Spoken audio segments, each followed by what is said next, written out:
पोती की मौत का बदला लेने बन गई भूत। गैरीना पहले से कोई भूत नहीं थी। गैरीना एक होटल में काम करती थी जहां उसे एक वेटर से प्यार हो जाता है और दोनों शादी कर लेते हैं। गैरीना वापस वही पुराने घर में आ जाते हैं जो जंगल के बीचों बीच सुनसान वीरान में था, जहां गैरीना का बचपन बीता हुआ था। ये वही कंटेज था जहां गैरीना का पिता का मर्डर किया गया था। गैरीना का पिता गैंगस्टर से जुड़ा था। गैरीना के पिता ने गैंगस्टर के पैसे चुराकर इस सुनसान घर में अपने फैमिली के साथ रहने आ गए थे। आखिरकार गैंगस्टर गैरीना के फादर को ढूंढ लेते हैं और गैंगस्टर के लीडर उसे घर में मार डालते हैं। गैरीना शादी कर ली और अपने पति ग्रैंडपा के साथ रहने इसी घर में चली आती है। सब कुछ ठीक चल रहा होता है, लेकिन 3 साल बाद गैरीना अपने पति को उसी घर में मरा पाई। गैरीना के पिता की मौत उसी कॉटेज में हुआ था। अब उसकी पति ग्रैंडपा की मौत हो चुकी थी। गैरीना अपने पति ग्रैंडपा को अपने घर के पीछे ही दफना देती है। गैरीना की एक प्यारी सी बच्ची थी जिसका नाम था हेलिना, जो बड़े होकर एक लड़के से शादी करती है जिसका नाम था साइमन, जो आगे चलकर साइमन के नाम से जाना जाने लगा। इन दोनों की एक बच्ची हुई जिसका नाम स्लेड्रीना था, जो कि ग्रैन की पोती थी, जिन्हें आगे चलकर कॉफिन से शादी कर ली, जो एक साइंटिस्ट था।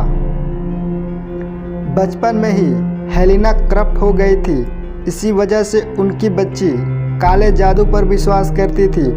स्लेड्रीना काले जादू को प्रैक्टिस किया करती थी। इस बात को लेकर परिवार के हर एक व्यक्ति परेशान थे। स्लेड्रीना को एक बुक मिला जो कि काले जादू से भरा था।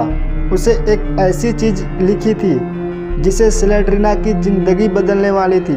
अपने बच्चे का बलिदान देगी तो काले जादू प्राप्त हो जाएगा, और उसने ऐसा ही किया। स्लेड्रीना ने 3 साल की छोटी सी बच्ची को काले जादू प्राप्त करने के लिए मार दी। सारी घटना बेसमेंट में खड़ी ग्रैनी ने देख लिया, लेकिन ग्रैनी स्लेड्रीना से बहुत प्यार करती है, उससे ज़्यादा अपने पोती से प्यार करती है। लेकिन स्लेड्रीना ना तो अपने बच्ची से मतलब था और ना ही ग्रैनी से। ग्रैनी को बेसमेंट में एक कमरे में बंद कर दिया क्योंकि ग्रैनी ने सब कुछ देख ली थी। अब इस घर में 2 ही लोग रहते हैं, ग्रैनी और स्लेड्रीना। घर के कमरे में ग्रैनी कैद थी, उसका मदद करने वाला कोई नहीं था। ग्रैनी की हालत ऐसी हो चुकी थी कि वो मरने ही वाली थी। तभी एक दिन उसकी पोती का आत्मा दिखाई दिया। उसके पोती ने ही ग्रैनी को कमरे से बाहर निकाला और कुछ काला जादू दी। ग्रैनी अब पावरफुल और खतरनाक बन चुकी थी। ग्रैनी ने पूरे घर में ढूंढा पर घर में कोई नहीं था। स्लेड्रीना उस घर में नहीं थी, गायब हो गई थी। अब घर में ग्रैनी अकेली बची हुई थी। अपने काले जादू से पहले अपने पति यानी ग्रैंडपा को जिंदा कर देती है, क्योंकि कई साल पहले मर गया था। फिर वापस जिंदा हुआ तो काफ़ी हद तक ज़ॉम्बी बन गया था। यह है ग्रैनी की पूरी फैमिली की स्टोरी।